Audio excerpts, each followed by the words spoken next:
Powered by Riverside FM. The Minnesota Timberwolves are up 3-1 on the Los Angeles Lakers. And the Minnesota Timberwolves aren't just winning, UP Nation. They are reinventing themselves right before your eyes and are now the team to beat in the entire Western Conference playoffs. You can throw OKC up there, who's playing pretty well. But the level of athleticism, the level of diversity, the level of versatility that the Minnesota Timberwolves has is just second to none in the NBA. The amount of athletic bodies that we can throw at you. And I know there's some good teams out there, man. Cleveland Cavaliers, Boston Celtics are still viable. And again, OKC is really good.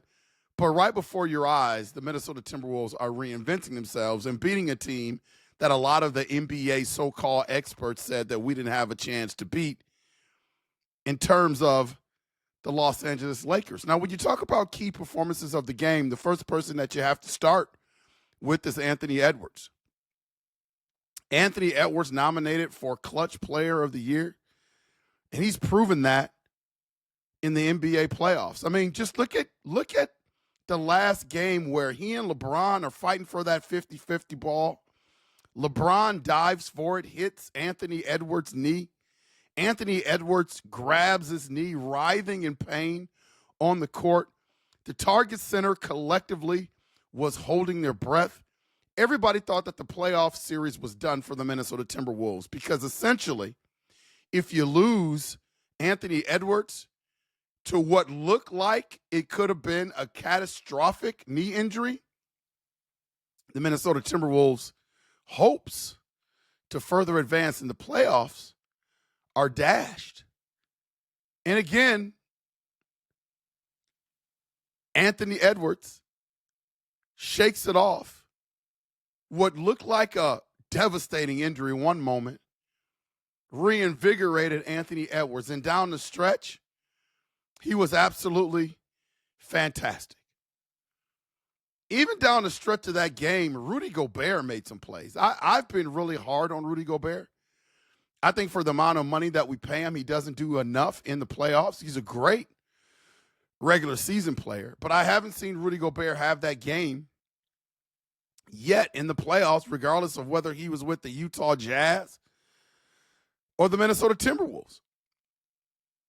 Like, he's never had that game. And it's fine, to throw the analytics up there on what the team does when he's out there on the floor, but I want to see Rudy Gobert do something at least one time statistical-wise and stop hiding behind the analytics, which essentially what people that are pro-Rudy Gobert and protectors of Rudy Gobert do. They throw the analytics at you. I want the bare bones stats. I want some points, and I want some rebounds, and I want some blocked shots. And if those things aren't there, I don't want to hear anything about analytics. Naz Reid, first game of the series was absolutely fantastic. I think he cooled off a little bit. Game 2, game 3. But, man, did he hit some big shots down the stretch. He's been apt to get into a lot of foul trouble where he has to sit on the bench, so then you have to play Rudy Gobert more, and you have to bring in some guys who ordinarily don't get a whole lot of playing time. I'm actually surprised that Jalen Clark isn't playing. You're talking about a defender and somebody that can make plays. Finchie probably just doesn't believe that this is the right time or place or environment for Clark to get some minutes, which I think is a mistake because the guy can D up.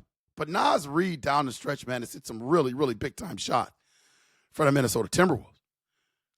I mean, that last game, game 4, man, some of those shots that he hit down the stretch were huge. Shots to get us back to lead, shots to expand those leads. I mean, there was one time where I believe it was Luka Doncic came down and hit a 3 to tie the game up. Naz Reid came right back down, hit another 3 to put us up by 3. Naz Reid, man, is just an individual that the Minnesota Timberwolves just can't let go. They're going to have to sign this guy to a contract. We can't lose Naz Reid. With the trade, Big Cat, In comes Julius Randle. Julius Randle is growing on me, by the way, fellas. Julius Randle is a dog. He's an alpha. He's a Tasmanian devil. When he's on the floor, he has a lot of heart, doesn't back down from anybody. Thumping his chest, screaming and yelling, spit flying from his mouth. Julius Randle. You guys all saw that, man. And he's even starting to play some defense. This is the guy that looks really hungry that he didn't get a chance to play in the playoffs last year with the New York Knicks. Jaden McDaniels shutting down the wings and the guards, making some plays, especially that last steal that he got from Luka last play of the game to kind of seal it. Also, Jaden McDaniels is scoring. Had a game where he had over 30 points. That's not typical Jaden McDaniels. All this stuff is starting to hit for the Timberwolves. It's like everything is coming together. All the pieces are starting to fit together. The Wolves' defensive rating among the best in the playoffs right now. They're playing with a lot of physicality, playing with a lot of intensity every game. Remember the adjustment the Lakers made for Game 2? They came out, they were super aggressive, expending a lot of energy on defense. Man, they haven't been able to duplicate that again since Game 2.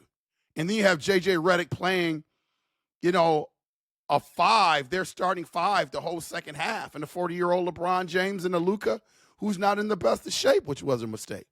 And I think that's going to carry over to the next game, even though they get a couple of days off before we play. That would happen in the benefit of the Lakers. They get a chance to rest.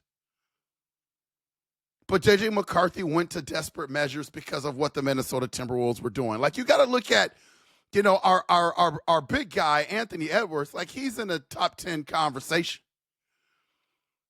You could even say he's probably top 5. The only pause that I've ever had with Anthony Edwards is that when people start talking about him being in the same category of like a Kobe and a LeBron and a Michael Jordan, I said, okay, slow your roll. Let's see him do a little bit more. Man, his playoff moments so far have been outstanding. Clutch buckets, leadership. You see him talking to guys, yelling at guys, holding them accountable from his plays. Remember that baseline pass he threw to DiVincenzo? DiVincenzo didn't shoot it. Anthony Edwards let him hear about it. Ant's evolution is amazing to watch. He's become a much better jump shooter. If you would have told me at the beginning of the year that Anthony Edwards would be the leading three-point shooter in the NBA, man, I would believe it. You've got the depth. You got Naz Reid. We talked about what he does, former sixth man of the year. But you got Nickeil Alexander-Walker, who's balling out as well, coming in and giving you some good minutes, whether it's on the defensive side of the ball or the offensive side of the ball. Chris Finch, again, people were talking about J.J. Redick is so smart. He's going to out-coach Finchy. Man, Finchy's been in the league too long. He's been doing this too long. J.J. Redick, no way in hell was going to out-coach Finchy. I don't know where these ESPN sports analysis guys get that kind of stuff from. Are the Wolves the team to beat in the West? The Denver Nuggets look vulnerable. OKC Thunder is the team that you put out there as a number 1 seed, but we've gotten the best of them during the regular season, and I know the playoffs are different.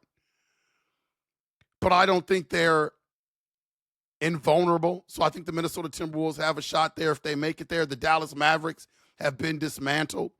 The Clippers don't look like they're much of a threat. The one team that I'm concerned of is the Golden State Warriors. They still have that DNA, and they've got 3 dogs on their team in Jimmy Butler, Steph Curry, and Draymond Green. 3 alphas. If the Minnesota Timberwolves and the Golden State Warriors match up in the second round, man, that is going to be a series to watch because you've got a bunch of dogs on that floor. And I guarantee you there's going to be some scrums, and the officials are going to have to separate people several times during that series because the Timberwolves aren't going to back down. And, guys like Draymond and Jimmy Butler are going to bring it.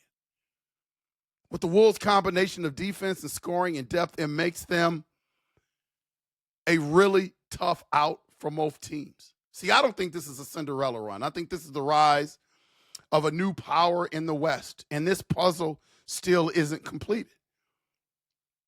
I didn't think they had a shot of making it back to the Western Conference Finals when they traded Big Cat in, but there's an evolution going on with Julius Randle. Now, I hope Dante DiVincenzo can give us more because he hasn't done much.